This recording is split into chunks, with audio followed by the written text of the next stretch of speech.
Hi everyone. Oh, hello. I'll speak, don't worry. Welcome to Livestream Rebels. We're back for another week. And Mark's just having a brief technical issue, which he will be sorting now. But welcome back to another week. We've had a bit of busy week over the last week or so, since the last show we did. Been working on a few more things, getting a bit closer to making that live announcement that we were on about. There's a little more progress being made on that, which is great, and we're really looking forward to sharing with that soon. It's gonna be a big change for us in the way we do outdoor production, which we're really looking forward to. So that should be fantastic. I would ask Mark how his week's gone. However, I think this is a perfect example of how this week's going so far. But yeah, so we've got a little bit more a way of doing interaction this week. I've now got the comments as well. So when we did a show discussing comments the other week, Mark discussed a lot of the software he used behind that. And he has got the comment section set up so I can view it as well on my end, which is great. So I can also interact with you guys and have that discussion. And all that, which is fantastic. So I'm now going to have to go back into talking about sharks in a second, which has happened before. But let's hope we don't have to do that so much. Are you okay, Mark?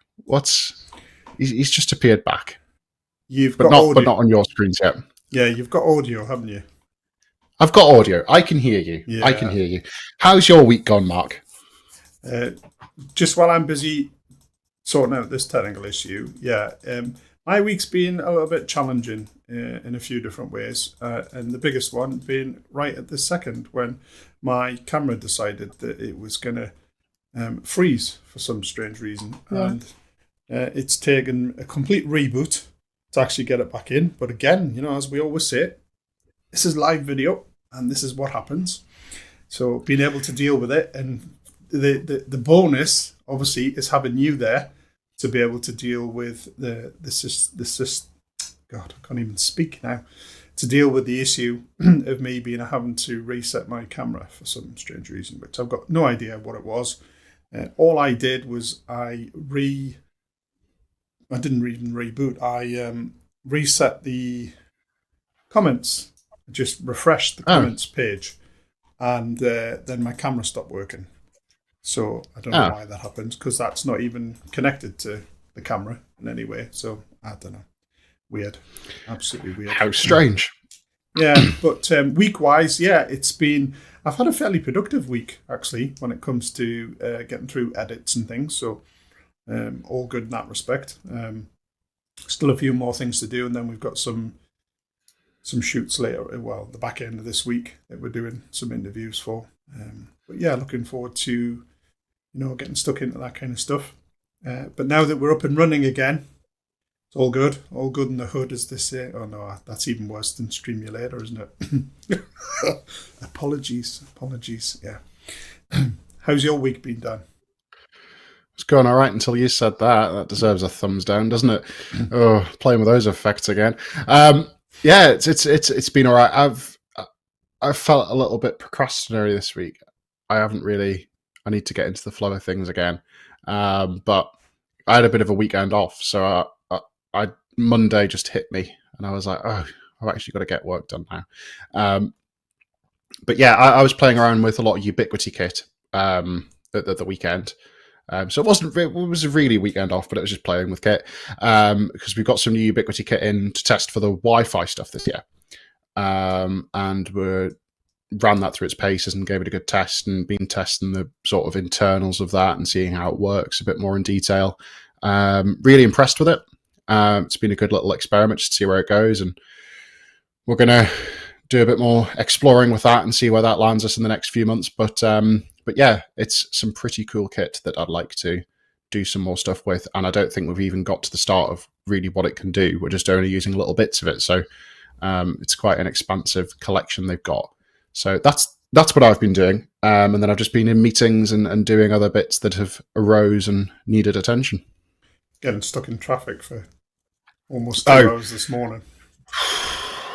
Yeah, I was on the way to Gosforth this morning to see a client who needed some assistance, and I left the house at 8:20, and I live about half an hour away from it. 40 minutes in a bad day of traffic, normally, through Gosforth. And I didn't get there till about 10 o'clock, 10 past 10-ish. Yeah, it was pretty bad, because I got stuck on the big long road from where I live, which was just covered in traffic. And then got stuck sort of everywhere else bar that. I turned off at Cromlin and got stuck in traffic through Cromlin because there was traffic lights everywhere. The council decided to have a day out doing a traffic light deployment, so that was great. Lovely. It's the way the cookie crumbles, unfortunately. But exactly. Yeah. So, anyway, we are here to discuss something that is quite relevant to a lot of people who are live streaming.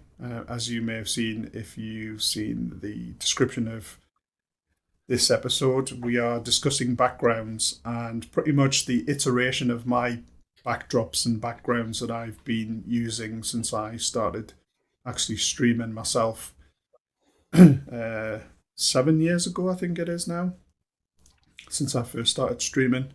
And obviously my office stroke studio has changed dramatically since then. I have actually changed rooms as well within the house, because I do have my studio at home, and having a bigger space to actually utilize made a big difference to actually what I was able to achieve. So, but you're fairly new to kind of this front of face live streaming, so your studio iteration hasn't really been as dramatic as mine, shall we say. No, I waxed up a photo of me dogs and thought that'll be enough, to be honest, Mark. It wasn't until we did our first live show that I think... No, it was pre our live show, and you'd said...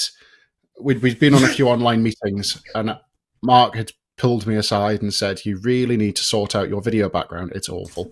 Because all it was really... I was sat at an angle, because I had to I was sat with the laptop and the laptop was pointing up, and it was this sort of thing. And to me, it's something I never thought about. And it wasn't until Mark said, you run a video production company. We run video production companies at the time because we were separate. And it was, you should really make sure that your video background when you do meetings looks a bit better than what it does. Otherwise, people will think that the content you produce is shit. So I took that on board. I bought an LED light that I've now used the plug for on something else, and now need to buy a new plug for it. So I need to get that working again. But I got another on-air sign that now I sit in the way of. I jazzed up that chair a bit with a British cushion. Made the background a little bit more interesting. This room's going to get painted soon. So what colour? I just need to find... I was thinking bright pink. No, I'm going to do it like a dark blue, I think. But I don't know if that's too... I don't know. I want a dark blue somewhere in the room, but I don't know if that should go behind me here or that way, because I don't want it to absorb the light as much. So either it'll be a light grey on that side or a dark blue on that side. And I want to get potentially some wall art with a few brand details on it. So when we go live, people see the brand and stuff like that. But that depends on how that all works and stuff like that. But I think it'd be pretty cool to have a few brand colours and stuff there. Yeah. Excuse me. There is a particular grey that is really good for backdrops. Right. It's a specialist paint basically that doesn't absorb light as well, so it's really good for putting coloured LEDs against, because they show up quite well. Right. Not particularly cheap by all accounts, but it's something that I'm considering because I'm going to actually decorate this studio space as well, which needs some attention and has done for a while. So there might be some changes to my studio set in the future. This studio set that I'm currently using is probably one that I've used the longest now. I think I set this up during COVID because obviously we were all doing so many things during COVID. Lots of video calls, lots of live streaming, and I needed something that I was a bit more content with, and this is ultimately where I finished. I wouldn't say that it's perfect by any means. As you can probably tell at the moment, that I'm getting a little bit of strobing from this camera that's being picked up from the LEDs that are actually in the cabinet behind me. A few people have thought that this was actually a green screen, but it's not. It is actually a physical cabinet behind me with lights, and I'm not quite happy with the way that the LEDs are currently working. So they may be being changed in the future, but it's a far cry from where I actually started, as we're going to go through right now, actually, and kind of go through some of the iterations and kind of where I first started when I the very first videos and also the first live streaming that I ever did. So I'll cut across the slides and we can kind of see this was pretty much how I started. So now that's a beard. Yeah, with a beard as well, yes. And I think looking at all the photos of the iterations that I've got, I've had a beard all the way through, but I haven't had a beard for years now. I think it was during COVID that the beard came off. So yeah, it was all the photos, all the slides are actually going to have that beard appearing in them, unfortunately. So it can't be helped. This was ultimately the very small office stroke studio that workspace that I used to use, which was in a different room to where I am now. There wasn't, at one point, there was actually two of us in that room with desks and editing stations, because when I had the video production company with my son, we both worked from that very small office. And that's probably a lot of his stuff in the background that you can see, because that was his desk behind me. So that was where I started. And obviously there's a huge window behind me as well, which didn't really make for great video streaming or recording, because I was ultimately either in shadow because the camera would always focus on the light coming from the window, which I did eventually put a blackout blind up, which was blue, funnily enough, so I could have actually used it as a blue screen. It was the right kind of blue. So that works a bit very similar to a green screen. It allows you to key it out, but didn't really have at that particular point, I didn't have a computer that was capable of actually doing green screen. My old computer was decent at its time when it was new, but it wasn't very powerful as things changed. So as you can see, very messy behind me, which I'm always a big believer in. Keep things as minimal and as simple as possible. And that is because of where I started, which I just thought was absolutely ridiculous.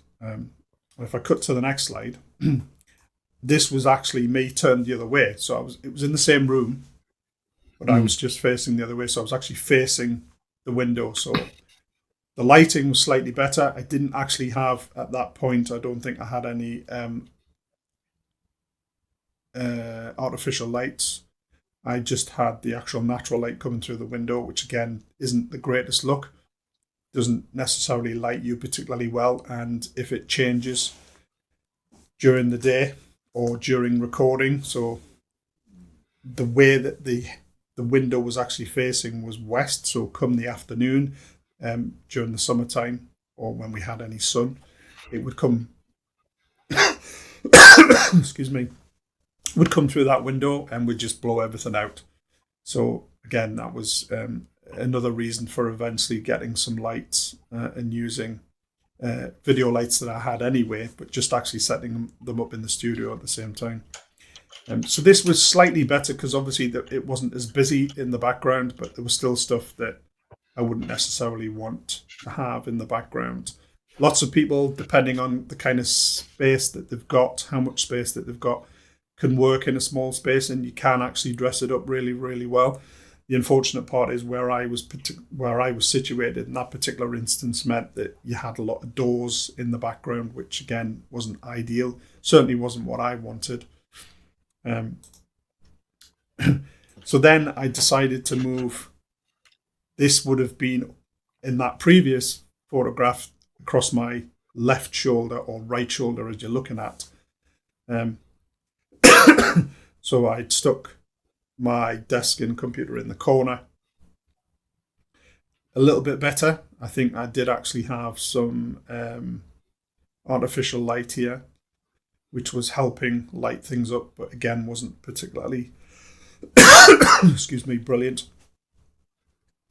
And then I think this next shot is just a very similar one to the previous one, but obviously there looks like there's actually some artificial light in that one, so that was helping elevate things a little bit, but it's still very messy behind, etc. And these were kind of where I started when I first started live streaming. And I do say to people, don't get hung up about how things look in the background. Just improve as you go along. The important bit is to actually get started and actually do something. Sorry, I got one of those tickly coughs again. And you've been suffering from a cough as well.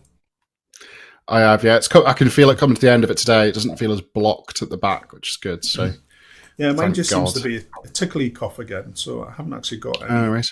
I've got rid of the cold that I had, but yeah, just a tickly cough. So, and then I iterated to something completely different. So this was still the same room as I was in previously, but I was slightly further over. So where you saw the door in the background, I've moved across a bit to where the wall was behind me, which originally had some whiteboards on it.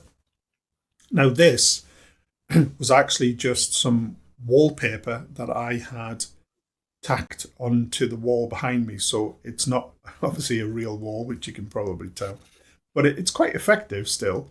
I just bought I think I only bought one roll of this wallpaper from a local shop and just pinned it up behind me. And actually, people made a lot of comments about it, saying how good they thought it looked and that they did think it was an actual proper brick wall.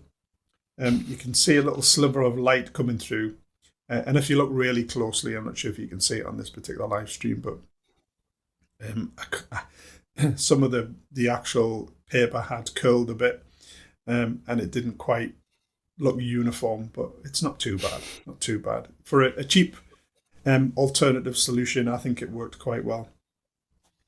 So something to bear in mind for people, just, get some wallpaper, and you don't even have to wallpaper it to the walls. You can literally just pin it depending on how it lies. And if you use the right kind of pins, I think you can see a pin just to the right of my head. If you look really closely, there is actually a pin there. But a cheap, effective way to have a reasonable backdrop in a small space, I think is probably the point I'm trying to make with this particular one. Then this was actually in the new studio space, so slightly bigger, which meant that I had more room behind me, so I could actually set the camera up so that it had what Dan has done on his currently, which is create a little bit of bokeh or depth of field or blurry background, as people normally refer to it. So it means you can have the camera far enough away from you and the background, the distance between you and the background, so that it just looks a little bit blurred. Now, you've got to have the right kind of camera to be able to pull this effect off. But this was literally just almost like not almost like, it was a vinyl video backdrop that I actually had pinned to the ceiling that was draped behind me. So if you could actually see lower than my shoulders, there wasn't actually anything. It was just a wardrobe behind me, actually. A mirror effect wardrobe, which wasn't certainly couldn't use, for a video backdrop, because you'd just be able to see all the lights and everything reflecting in it. So all I did was pin this video backdrop, and this was just a cheap backdrop that I got from one of the well-known online shopping stores, and it didn't cost a lot of money. And then I just had a couple of originally garden lights that I bought, which I still use now. They're actually the blue ones that are in the cabinet behind me, but they are RGB, so I can change them to any color. So I had one that was shining blue on the background behind me, and one that was shining red on the background behind me, and gave quite a good effect. I think it worked quite well in a lot of the live streams and a lot of the Zoom calls and video calls that I was doing. And having that little bit of bokeh, because I had a bit more room to play with, just meant that it kind of set me apart. It gives you what they call a bit of separation from the background, which elevates the production quality, makes it excuse me, makes it look a little bit better. And then from that, I iterated to very similar thing, but this was a different backdrop. Again, still pinned to the ceiling, so it was draping down behind me with the coloured lights on it.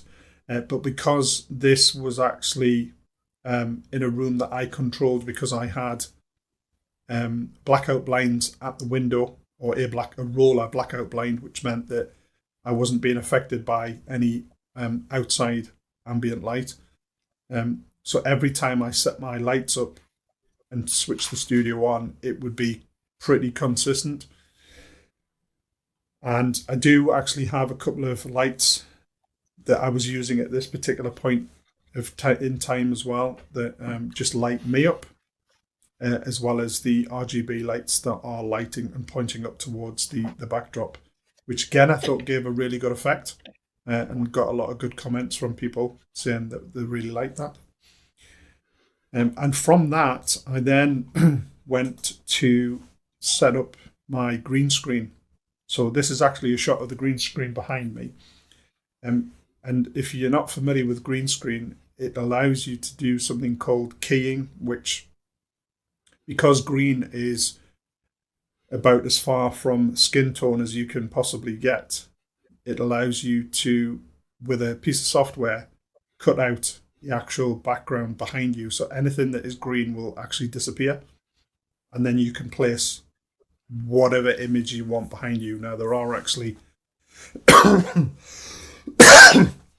excuse me, software and live streaming tools that will allow you to do this without a green screen behind you, but I wouldn't say that they're particularly brilliant at it. You can get away with some of them depending on how good your camera is and how good the software actually is. But this was me actually doing it using my live streaming software, which actually has that functionality built in. So this is how it would look beforehand. And the thing with using a green screen is that you actually have to use more lighting, because you have to make sure that the green behind you is as uniform as possible. Now you can see that there's little dark patches on that particular one, but it wasn't horrendous. So the more evenly lit you can have your green screen, the better a key that the cutout will actually be. But it does, and this is the important thing, it does put a lot more load on your computer to actually key this out, unless you are using an online live streaming software that has this functionality built in. So what was I actually doing with the green screen? So the next slide will show you. I was actually putting an image behind me that was blurred anyway. So I actually I think it was just an image that I found on a sharing site, one that I had the rights to use. So it was, I think it was Pixabay or something like that, where you can use them. And I just put a blurred filter over it, and then obviously stuck that behind me in the software to create the actual effect. And again, this gives you that separation between the background and you, the talent in the foreground, and just helps elevate the appearance that you're in a bigger room, and just gives it a really good effect. Once you've got a green screen set up, you can pretty much put anything behind you, and there are actually a lot of software or a lot of live streaming software that allow you to put yourself in the corner. If you want to highlight something, or I mean, very similar to what we're doing now, but Dan and I are across to one side, but you could actually have yourself just your head and shoulders appearing down in the bottom corner of this screen if you were going through a presentation or doing a PowerPoint slide presentation, something like that. But what I actually used it for, which I thought was quite effective, and it got a lot of comments, because I would actually put stuff behind me that was relevant to somebody I was talking to. Or if I was on a Zoom call, I would have it integrated into the Zoom call. I would actually have something like this. Now, this was literally just within the software that I use currently, which is vMix, allows me to do something called virtual sets. So that graphic behind my head that says ready to play was actually, that was a Facebook group that I was actually doing a Facebook Live challenge with a group of business owners. But if I was on a call with, say, somebody from Google, for instance, excuse me again, I could have had Google's logo behind me on that screen, just to give some context to kind of, what's actually going on in the call, etc. So I actually quite liked using these kind of things, and you could have multiple people on them, and you could zoom in and out and have different actual shots within what they call a virtual set, which is something that we might talk about at a later date. We might actually set one of these up and showcase it, so people can actually get an idea of how this actually works. Because it does give you a lot more flexibility, because you have different camera angles that are switchable within the software. So you can have a zoomed out shot or a close shot, or you can have different types of things going on within the shots. But again, this all depends on the kind of software that you're using to do your actual live streams or your recordings, etc., whatever you want to do. But I quite like that one. I thought it was quite good. It's just a pity that I couldn't actually have a live background. Well, I probably could have had a live background so that the clouds were actually moving. But yeah, gave the impression that I was in an office building somewhere. And then other times, and especially this is relevant to this particular slide, when I was doing these live challenges, I would quite often talk about backgrounds to the people who were doing the actual challenge as well. And sometimes I would just have some coloured lights behind me, which you can see in this next slide. So this was actually me streaming via my phone, just proving to them that, with just a little bit of thought, you could actually have a reasonable background just using some additional lighting. And I could have had it any colour. I think I did have a slide with it. It was completely green in the background. But it just gives you flexibility, and sometimes it doesn't have to be particularly complicated. But just using some actual coloured lights can make a huge difference.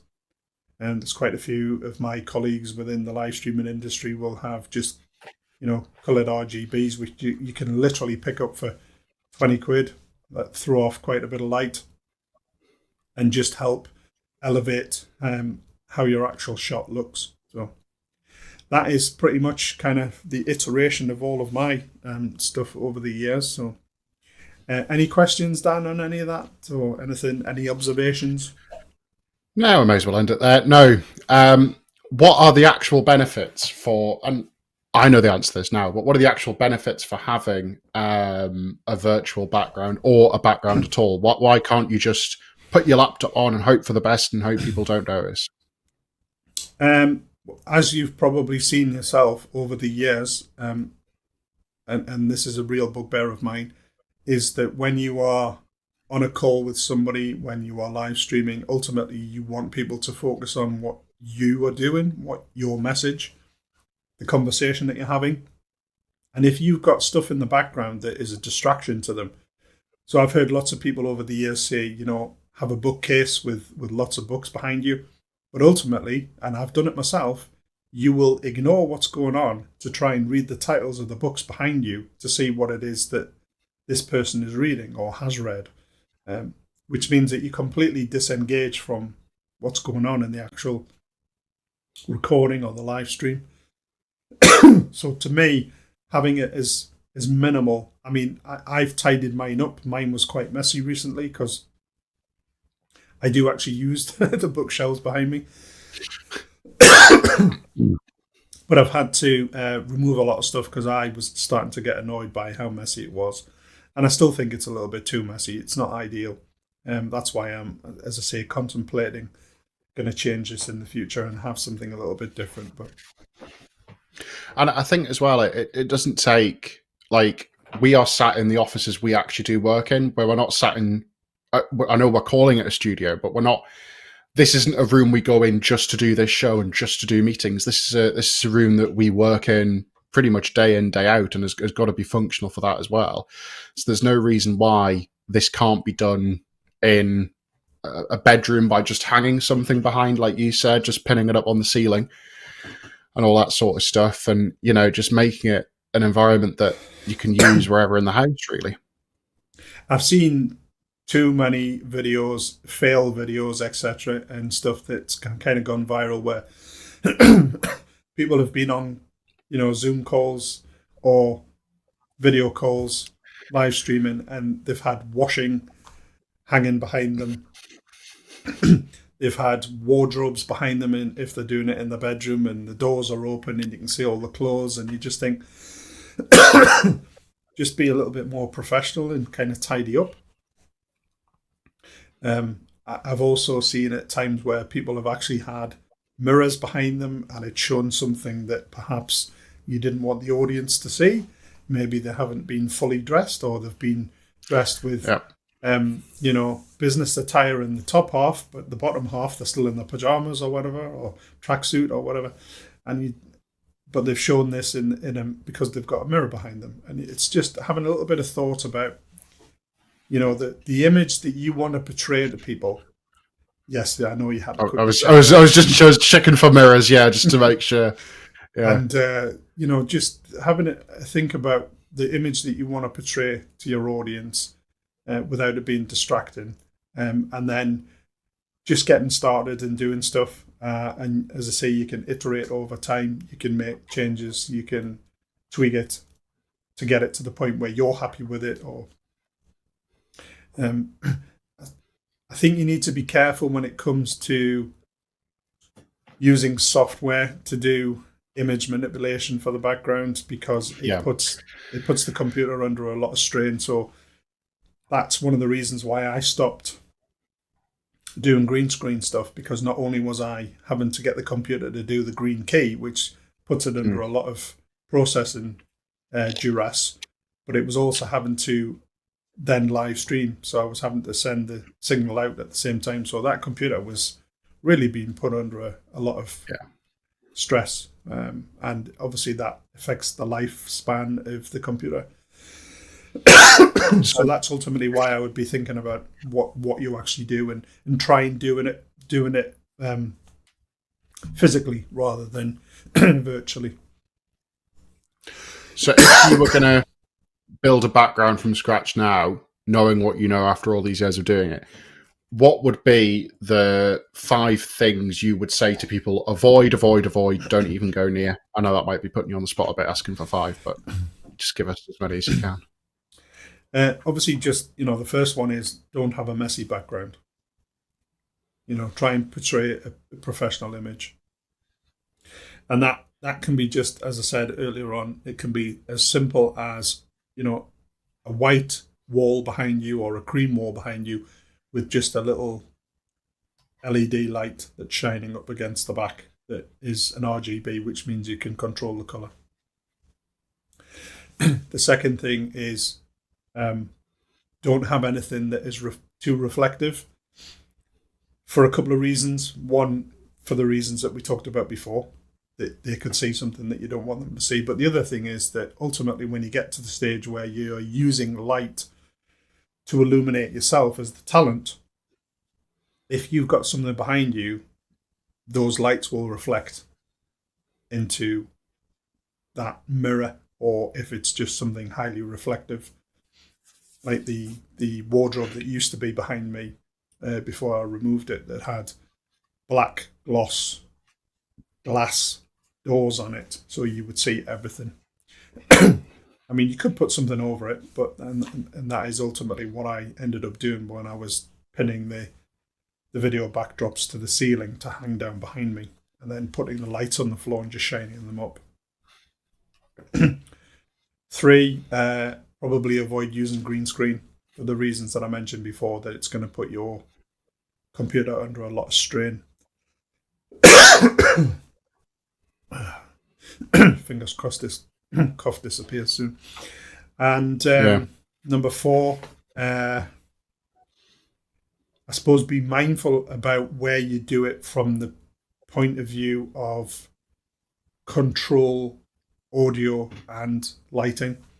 So don't have necessarily a window behind you, because you will be ultimately plunged into shadow if the sun comes through, shall I say, or the light gets really intense and bright, because unless you've got a really good camera that you've got all the settings dialed in and you've got additional lighting on yourself, it just won't look good at all.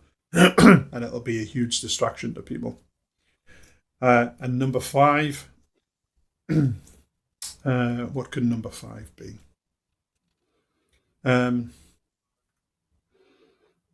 Well, you got to 4. I got to 4, yeah. Put me on the spot. I got to 4. Could it be something maybe about thinking of camera placement? Yeah, I suppose. Again, just so for instance, and I'll give you a bit of an insight here. The camera shot that I currently have is very different to what could be seen. So I'm actually zoomed quite in. So this is going to be a first for everybody. If I actually zoom out, you'll see that I'm zoomed right out there now. You can see, obviously, there's a lot more stuff around me than perhaps you would have anticipated. And that cabinet, those shelves behind me, aren't as big as you probably thought. But by being able, you can actually see the. Sorry. Go on. Oh, I was just going to say, you can see the shotgun pointing towards your head to make sure you do the show correctly. Yeah, the shotgun microphone pointing at my head. Shotgun microphone, yes. Just being able to zoom in obviously makes the actual frame in the shot look very, very different to what you thought. That is because I have obviously a camera that allows me to do that kind of zooming in. And having your camera at the right level, like when Dan and I first jumped on before we went live today, Dan's actually using his new computer. And he's using the webcam on it, which looks really impressive, I've got to say. Yeah. But he had it too low. So I had to say to him, just elevate it a bit so that the actual camera is nearer eye line. Because ultimately you don't want to be looking up somebody's nose. Yeah. Or you don't want them, the camera to be looking down on them. Because that just doesn't give the right impression. So ultimately you want to have your camera lens at eye level. Now, I must admit, this particular camera that I'm using now is above eye level, but the type of camera means I can get away with it because it's a pan, tilt, and zoom camera. So it doesn't look quite as bad as any other types of camera. It's not ideal, but it's because I've got literally 3 monitors in front of me, and it has to sit above the monitor. I could reduce it slightly, but it would entail me having to completely rearrange how I've got everything set up. So hopefully that answers it, and I've managed to wangle out the 5 things to avoid or not to do, etc. I think you have. I think that's great. Yeah, that's great. And if anyone does have any questions on this, they can of course comment on the show, and Mark will answer, which is great. Indeed, I will try my best. Now, if you're watching the replay, don't forget you can still ask a question, and Dan and I will inevitably jump in and try and answer. We are streaming live across the several different platforms, but we'll pick up the comments from all of them. And if we can't answer them directly there, or it's a little bit more complicated to answer, then we will consider doing a future episode covering that particular point or mention it in a future episode. So feel free to drop your comments in, and as I say, we'd love to have you part of it and answering anything that you have. And that isn't just necessarily about backgrounds, it could be anything to do with live streaming. So if you want to know about live streaming platforms, you want to know about the equipment that we use, the equipment that we would recommend that you start with. There's a friend of mine currently doing a series of on his video podcast where he is speaking to video people, social media people about their actual video setups. It's been quite interesting delving into kind of what people are using. Some people who have got access to top-end gear are not using top-end gear, they're using phones and things. Which again reminds me of a conversation earlier today about use what you've got. Don't necessarily aspire to stuff. Use what you've got. Phone cameras now can be used for live streaming, and they're really, really good. Probably better than a lot of webcams that are currently available. That's ultimately what I started with, was just a webcam, and iterated from there. So yeah, if you want to know about that kind of stuff as well, then again, drop a comment in and we can always answer that in a future show. So I think that pretty much wraps it up for today. I haven't coughed as much as I was expecting to with this tickle cough thing. But yeah, not too bad anyway. But we should see you in a fortnight's time. Absolutely. On the next episode. So have a great rest of the day, great rest of the week. And we'll look forward to seeing you on the next show. Take care, everyone. Stream you later. Bye for now. He did it again.